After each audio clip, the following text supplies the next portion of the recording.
Aziz ñu njëkkee ci li nga xamante ne rek mooy tukki nemmeeku bi président ou plutôt premier ministre def wala màggal gi ngay jiitu. waaw ñu ànd ci ligne kii ñu ligne Jobaas rek ñu ànd ci Jobaas boobu def nañu passé rek fii ba tey retombées économiques yi nga xam ni màggal gi war na ko mën a am Lamine tey jii tey lan lañ ci mën a jàpp tey jii màggal gi nekk lu am solo ci biir réew mi. donc màggal bi kay comme li ñu koy waxee rek je pense que sénégalais yi mënaguñu c'est-à-dire apprécier guñu à sa juste valeur sax li ñu màggal bi c'est-à-dire li ñu am ci màggal bi li mu nekk parce que màggal Touba 2016 ñu ngi wax 250 milliards. c'est que au-delà de ça sax c'est que màggal Touba c'est-à-dire c'est un don man dama jàpp ne c'est un don divin bi ñu yàlla baaxee. parce que au-delà même le fait que muy dundal économie Sénégal di dundal même économie sous région bi. tout à fait soo seetloo li ñuy def li ñuy jënd fii li ñuy jënd bitim réew sax moo ëpp li ñuy jënd fii. jëlal Mauritanie ñi jënd si Guéléem jël Mali li ñuy jënd si ay xaar jëndal un peu en Espagne en Italie ñuy jógee ci diaspora bi di ñëw. donc loolu rek soo ko xaymaa déjà en termes d'économie rek jàpp ne yaa ngi dundal même d'autres économies avant même ngay dundal économie Sénégal. mais nag li am solo mooy ni ko économie si di waxee ma déglu naa démb suma xarit mon frère Mor Gassama. vraiment li mu ci wax amul dara lu ñu ci teg. ça li ñu war a fexe rek mooy def des études de sorte que nit ñi dinañ gën a mën a profiter ci retombée wu magal bi. parce que souvent dafa am ñu koy wax on investit plus de 250 milliards dans une seule journée mais est-ce que après retombées yi ñu war a mën a bénéficier wu ci askan wi après le magal parce que xam nga avant am na période avant magal pendant magal et après magal pour avant ça bouge économie bi ngi bouger les petits commerces mu ngi fay dem tout le monde tous les commerces convergent vers Touba même le petit jaaykatu gerte bi da ciy gis boppam pendant le magal justement sandinière bi nga wax léegi soo jëlee pendant le magal loolu aussi li ñu fay def comme économie li muy jaay commerçant et tout ça dañ ci gis. ak tailleur yi ñoom ñëwaat dañuy ñëw. très bien ak tailleur yi très bien mais maintenant après magal bi c'est-à-dire que li fa nekk ci ay potentialités économiques yu ñu war a mën a valoriser. c'est-à-dire que apparemment moo des. y a quelqu'un qui le disait souvent soo jëlee rien que par exemple der bi rek. ça devrait pousser à ce que ñu mettre en place des industries. industrialiser ko pour que les jeunes dana créer de l'emploi dana créer valeur def comme ni ñu def Ngaye Mékhé c'est-à-dire que def jonction bi avec les artisans de Ngaye Mékhé ak seen intelligence ak seen vraiment capacité yu ñu yor suñ ko mënoon valoriser déjà loolu uniquement day wane ni déjà retombé mën nañ ko valoriser et beneen affaire bi mooy comme ni ko ministre di ko waxee souvent souveraineté alimentaire bi li ñu ciy utiliser déjà comme aliment li ñu ciy utiliser comme ceeb li ñu ciy utiliser comme soble li ñu ciy utiliser comme pomme de terre li ñu ciy utiliser c'est-à-dire yooyu yëpp c'est des choses yoo xam ne après magal bi war nañ ci mën a xalaat fexe en sorte que ñu mën ko valoriser après magal mu bañ a nekk allez maintenant au revoir à l'année prochaine ñu ñëwaat encore investir plus de 250 milliards fekk Sénégalais bi directement après magal bi war nañ ci mën a bénéficier wu dans le cadre de l'industrialisation dans le cadre de la création de l'emploi et tout ça donc loolu daal mooy aspect boo xam ne vraiment war nañ ci mën a xalaat war nañ ci mën taxawaat jëm ko état bi sax war nga ko mën a jëlaat parce que magal defe naa waratuñ ko sax bàyyi un peu avec les mourides rek benn communauté ça doit être un modèle boo xam ne Sénégal moo ko war a jël parce que c'est un modèle qu'on peut copier à l'échelle nationale parce que liñ ci wane ci magal lan la c'est-à-dire c'est de la solidarité liñ ci wane c'est le travail liñ ci wane c'est des investissements aussi c'est des gens qui sont généreux dans l'investissement dama jàpp ne c'est un modèle bi état war a jël copier ko et puis ñu jëm ko harmoniser un peu ku mel ni Cheikh Abdou Lahad Gaïndé Fatma bu ñu koy dalal mi ngi wax tamit ne bu ñu noppee ci màggal bi liñ fay am ci ay ñam yu des et tout war nañu réfléchir tamit ci transformation wala mu nekk loo xamante ne xëy na ëllëg mu nekk ay compost wala leneen ñu defar loo xamante ne économie circulaire lay nekk du nekk luy taxaw muy li ngay wax bu ñu ñëwee ci avant it pendant mais après bi war nañ ci mën a jëriñoo ba tey ci li nga xam ne loolu lañ fa jot a def ci ay investissement mais justement c'est que comme li may wax rek c'est-à-dire que magal bi dafa naa li ci nekk ci ngëneel li ci nekk ci bénéfice li ci nekk ci potentialité Sénégalais yi bénéficier buñ ci encore mooy li ngay wax rek c'est-à-dire que au-delà même ñam yi ngay wax c'est-à-dire que c'est des opportunités extraordinaires ñoo fa nekk yoo xam ne gars yi war nañ ko mën a xalaat war ko mën a valoriser et loolu rek moo ci des c'est juste l'après magal nan la ñu mën a fexe de sorte que les gens puissent bénéficier valoriser ko et puis Sénégal mën ci gagner c'est-à-dire que loolu rek mooy aspect bi nga xam ne des na ci mais le reste quand même c'est des retombées économiques extraordinaires commerçants yi dañ ci gis seen bopp artisans yi gis seen bopp même là comme je l'ai dit tout à l'heure la sous-région dañ ciy gis Sandiniéry yi par exemple c'est une communauté ñoo fa nekk c'est-à-dire que c'est de l'importation mooy ñëw li ñu fay jël donc ñu ngi dundal beneen économie c'est pour dire rek magal nekkutul une affaire de Sénégal mais c'est une affaire mondiale très bien Aziz beneen ponk bi mooy visite bi bu amal premier ministre jawriñ ji njëkk ji amal ci Turquie tey jii ban jeexital la war a mën a am ci suñu économie ndax gis nañ accord yi ñu fa signé sànq aram mi wax na sërite bi war naa doon ak yooyu tey jii ban jeexital la war a mën a am ci suñu économie waaw ben xam nga Sénégalais d'abord en général tukki nemmeeku président wala tukki nemmeeku premier ministre dans tukki économie Sénégalais lu mu ci njëkk xool mooy lan la ma mën a jural. daal ñun li ñu intéressé au delà li ñu woon au delà li ñu gis yëpp li ñu intéressé mooy après lii lan moo ñu ci intéressé lan moo ñu ci impacté directement mais si tukki bi dama am ñetti symbole yu ma ci gis. D'abord, c'est un premier ministre qui s'est déplacé, reçu par le président de la République, accompagné par le président de la République, discussion avec le président Erdogan. Et nous savons que Erdogan, c'est pas n'importe qui. C'est symbolique. Parce que l'Union du Ham, généralement, c'est un président qui se déplace, c'est un président qui se mobilise. Un premier ministre qui se déplace, c'est des premiers ministres du pays hôte qui se déplacent. Par exemple, deuxième symbole, c'est-à-dire que mobilisation du premier ministre avec les ministères du monde andal. C'est-à-dire plus de 5 ministères du monde andal. Déjà, c'est le ministère clé, c'est l'armée, c'est agriculture, c'est commerce, industrie. Donc, l'autre aussi, même de ce sillage, que voyager avec ton secteur privé. Avec ton secteur privé. Parce que, par exemple, tu tombes Macron, le roi du Maroc, généralement, quand tu voyages, tu pars avec un avion rempli, mais c'est un secteur privé qui se déplace. Parce que l'eau, moi, solo. So, il y a un dialogue d'un secteur privé, mais d'ailleurs, il y a un secteur privé. Donc, le symbole, c'est solo. Maintenant, le troisième symbole, le volume d'échange à point A, nous avons triplé à presque 3 milliards, 1 milliard déjà à court terme, pour qu'à long terme, nous puissions arriver à 3 milliards pour le volume d'échange monétaire. Parce que la Turquie, ce n'est pas n'importe quel pays. Turquie, le Sénégal, en termes d'investissement, le bâtiment, énergie, la défense surtout. Surtout défense. Parce que la Turquie, un peu avec la fabrication des drones de dernière génération, nous sommes dans un contexte sécuritaire sensible.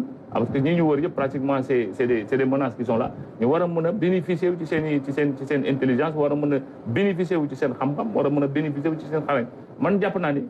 Et un secteur privé aussi qui est prêt à investir presque 5 000 milliards d'énergie.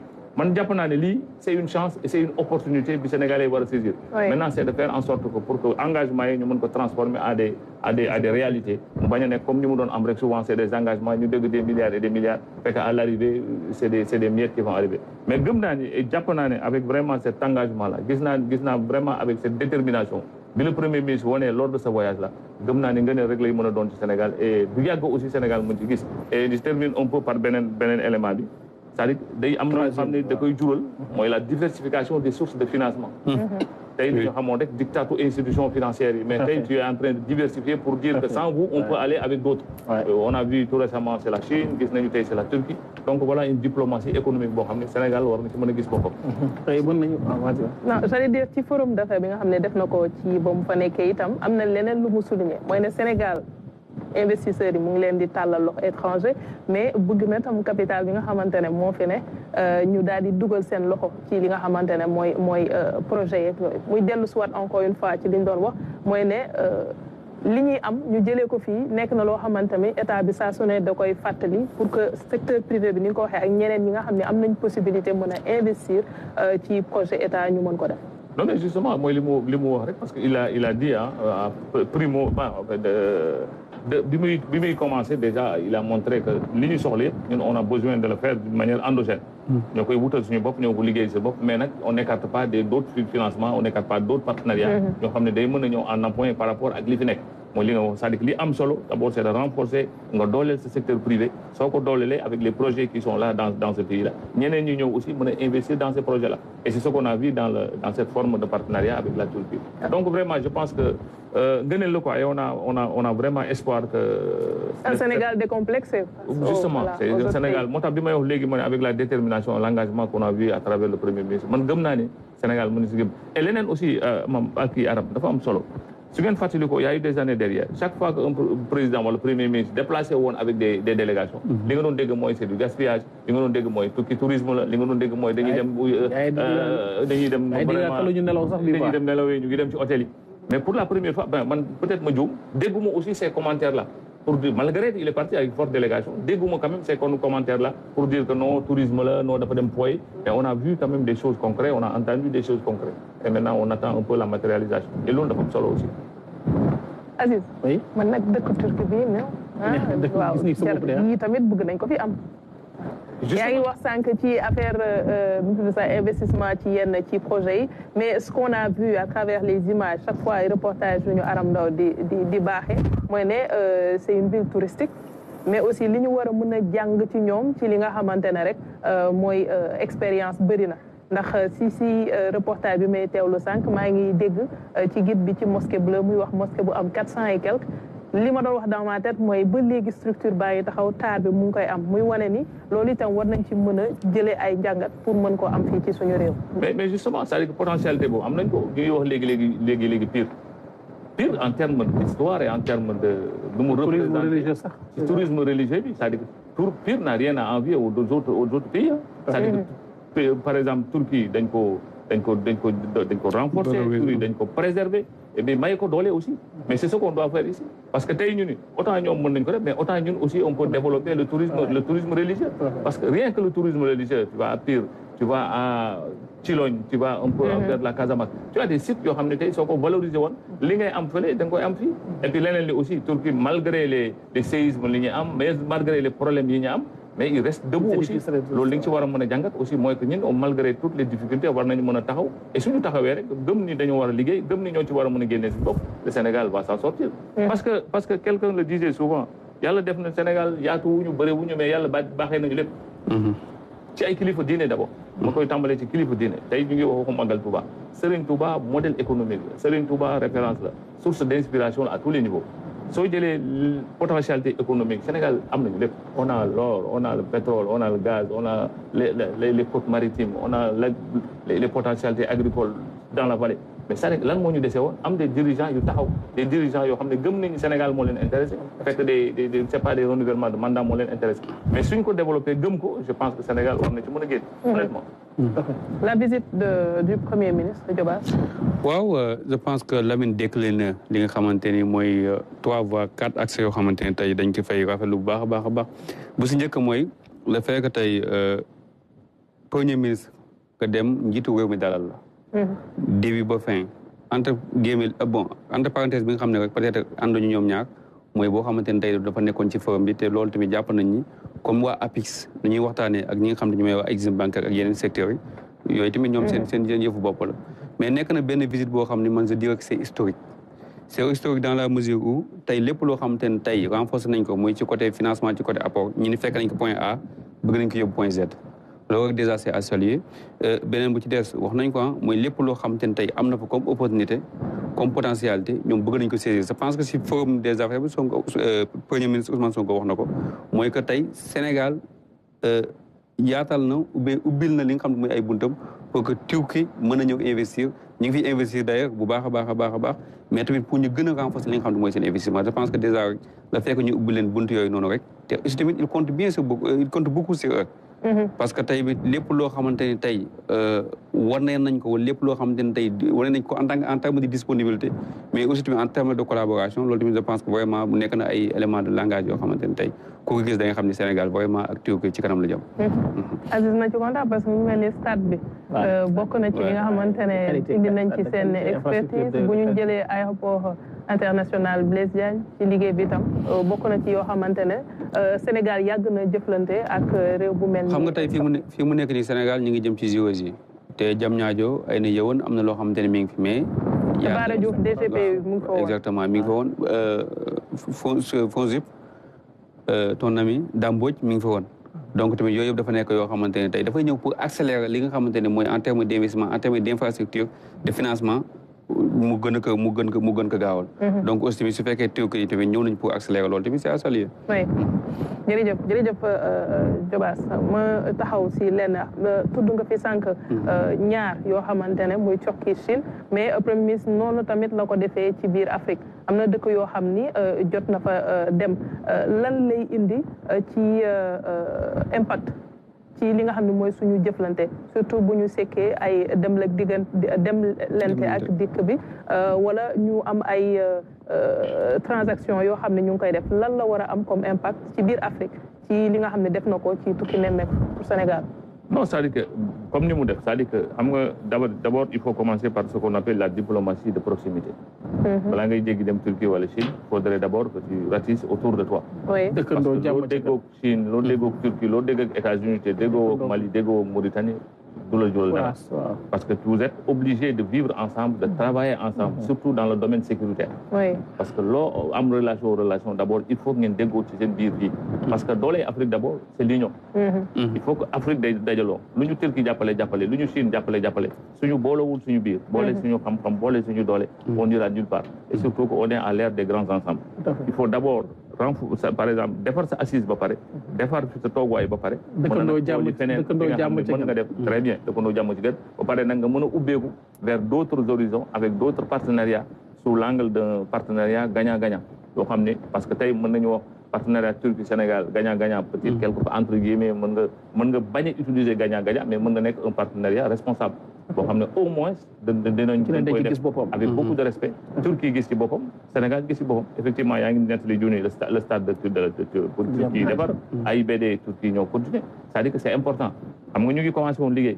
Mais par exemple, ils étaient en point A. Mais les hommes solo fait qu'en point A, ils ont en point C.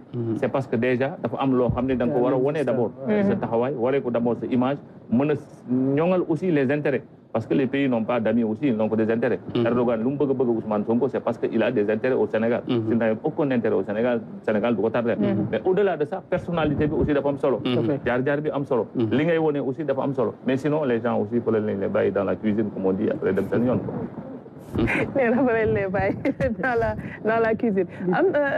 Monnaie éco, ñu ngi koy wax fii ci fàttali ñu ne 2027 ci lañ dem parce que président commission bu CEDEAO bu muy seeti président Adama Barrow ca Gambie gannaaw waxtaan nga ba mu génnee lañ ne 2027 dañuy dem ca éco bi ñi parewul ñu dimbali leen ñu daal di fekk si la mouvance éco boobu tey lan lay nekk comme ngëneel wala bu dee am na ko dafay am ay tamit ay contraintes ci biir Afrique lan lay doon. Non, mais d'abord, moi, j'y crois. Dans l'espace régional, c'est d'abord, j'y crois pas. D'abord, c'est la solution. L'alternative, c'est d'aller vers une monnaie commune. D'aller vers une monnaie commune. Parce que moi, je ne par exemple, l'économie, je ne parce que mais le problème, c'est qu'il y a des préalables d'abord. Il y a des préalables. Il faut que les gens, d'abord, il faut faire un peu ce qu'on appelle les ensembles des peuples, quoi. D'abord, il faut que CEDEAO des peuples. L'UEMOA des peuples. Il y a l'UEMOA, la CEDEAO des chefs d'État. Mais il n'y a pas encore la CEDEAO des peuples. Tu as les pays de l'AIS. Ils se sont retirés. Et ce n'est pas n'importe quel pays aussi. Ils sont en train de créer leur propre monnaie. Tu as la Mauritanie qui a sa propre monnaie. Bon, je sors un peu des ensembles classiques, quoi. CEDEAO, UEMOA. C'est pour dire, il faut qu'on aille d'abord vers ça. Parce que le problème qu'il y a, honnêtement, c'est qu'il y a une certaine méfiance. Il y a un certain club d'intérêt entre chefs d'État. Il y a des chefs d'État africains qui s'entendent plus et des chefs d'État africains qui ne se retrouvent pas dans ça. Ouattara, il y a beaucoup de chefs d'État, avec tout le respect qu'on a avec Ouattara, mais il y a des gens qui ne se retrouvent pas dans sa politique. Il y a d'autres chefs d'État qui se retrouvent. Je donne un exemple, comme les pays de l'AES. Ils sont en train de se retrouver. Et on dit même que d'autres pays sont en train de taper à la porte. Donc, préalable, d'abord, nous devons faire. Si nous devons préalable, nous devons harmoniser les positions. Mais sinon, si tu as éco, tu as la monnaie de l'AES. L'échéance 2027, comment nous devons matérialiser? Techniquement, moi, je ne crois pas. Honnêtement, je ne crois pas, personnellement. Bon, peut-être qu'il peut y arriver. Mais moi, je pense que aussi la Côte d'Ivoire, ils vont vers des lendemains encore incertains avec cette élection-là. La Côte d'Ivoire n'est pas n'importe qui dans cette affaire-là. Il y a une élection apaisée. Mais tout concourt à dire que ça risque, bon, on ne le souhaite pas, mais on ne sait jamais avec tous les risques qu'il y a de stabilité. Perturbation. Mais cette stabilité, on peut au niveau de la Côte d'Ivoire. La Côte d'Ivoire avec le Sénégal, c'est des, pour ne pas dire les moteurs, quoi. C'est les moteurs des croissances de ces pays-là. Et donc, l'OREC 2027, c'est incertain. Honnêtement, rien que pour ça, parce que stabilité politique, moi, il y aurait économie. Moi, il y aurait d'abord les monnaies et tout ça. Pour me dire il faut au moins que tu puisses faire l'eau, asseoir un peu. Moi, je dis. Il y a un coordonnateur pour Podor bien, les Podor va bien, les va bien. En fait, c'est une autre histoire. Moi, je l'ai dit, Podor n'ira bien que quand nous avons une ferme volonté dans le domaine de l'agriculture. Parce que vallée du fleuve, on a vu des dirigeants, on a vu le président Diomaye se déplacer la dernière fois dans la vallée, personnellement pour voir, personnellement. C'est-à-dire que sortir de ces trucs-là et dem directement. Bon, maintenant, notre ami Mabouba Diagne, je le dis souvent, madame Koyo, Mbaye andou la wax du bëri. Pour le respect que j'ai pour lui, Mbaye andou la wax du bëri, Mbaye andou la digitalisation comme nous le Mbaye c'est d'aller vers les acteurs qui sont sur place. Déglu leen xam li amul bureau sax mi ngi dem ci acteurs yi de. waaw mais c'est que je veux pas trop pousser dans ça, mais gëm naa ne aujourd'hui la volonté affichée par ce régime-là, suñu demee jusqu'au bout et ñu régler la question de la souveraineté alimentaire te mbay rek la mën a jógee. mais gis nga ban bu ñu nax suñu bopp. Il y a la seule alternative dans ce pays-là, c'est la souveraineté alimentaire. Mbay mi la ñu développé ko mu créer emploi, créer valeur ajoutée, créer leneen lépp li ñu soxla foofu rek la mën a jógee. et loolu nag on espère que avec ce régime-là. maire Ndiandar la wa. non Gassit. maire monsieur le maire la wa. heure bi jot na. non mais li mu wax ni c'est important parce que tey sooy xool ñëpp vallée du fleuve lañ dëkk. moom lu mu wax lii am na solo lool parce que tey sooy xool Abdoulaye Wade mos na toog ak benn investisseur boo xam ne fi ñëwoon mu ni que man j'ai visité le nord mais il y a beaucoup de rien. espace yi exactement espace boo xamante ne tey paradoxalement y a le fleuve à côté donc aussi tamit am na ñoo xam ne ñu ngi fay góorgóorlu tey soo demee suñu waajur si bay la ñuy yëngu mais da ngay gis ay dëkk yu mel ni Ñandaan dëkk yu mel ni Podor ay boobeeg yu ni mel noonu yëpp arrondissement ci li Boubacar mais da ngay gis ne dañuy béy mais soble bi seen loxo lay yàqu am nañu dañu am problème. loolu noonu yëpp dafay am problème même les routes bitumées ba léegi nii. waaw donc foofu yëpp yoon yi day yàqu donc aussi c'est le moment vraiment parce que tey président de la République dem na visiter fi nga xamante ni moom mooy soo duggee route boobe bi fu ñu ko jaarale mais da ngay gis ne ba léegi nii tey rangang la te paradoxalement bon je vous dis que ni tali boobu Macky Sall lancé na les travaux 2 fois. Mansour Faye aussi tamit lancé na 2 fois mu nekk lu doy waar. am na émission buy xaar. c'est juste pour rendre un hommage à la RTS. parce que tout le Sénégal est fier du travail que vous êtes en train de faire. RTS bi ñu xamoon ak bu léegi c'est-à-dire nit aussi da ngay wax li yàlla tax. merci beaucoup sous l'impulsion de votre directeur général et toute l'équipe de la RTS particulièrement équipe Kinkeliba. franchement yéen Sénégal dañ leen war rendre hommage. par rapport ak liggéey bu rafet ba ouverture bi ça c'était important qu'on le dise. yàlla na leen yàlla sàmm. yàlla may leen ngeen yegg vraiment ci fi ngeen bëgg a yegg mais quand même sachez que le Sénégal est fier. opposition pouvoir sénégalais lambda est fier du travail de la RTS. merci beaucoup Lamine Ba di économiste waroon nga si yokk rek Pape Alé yokkal nu salaire loolu comme ça wax ji neex Aziz Ba ñu gërëm la di remercier aussi. mi gërëm bu baax.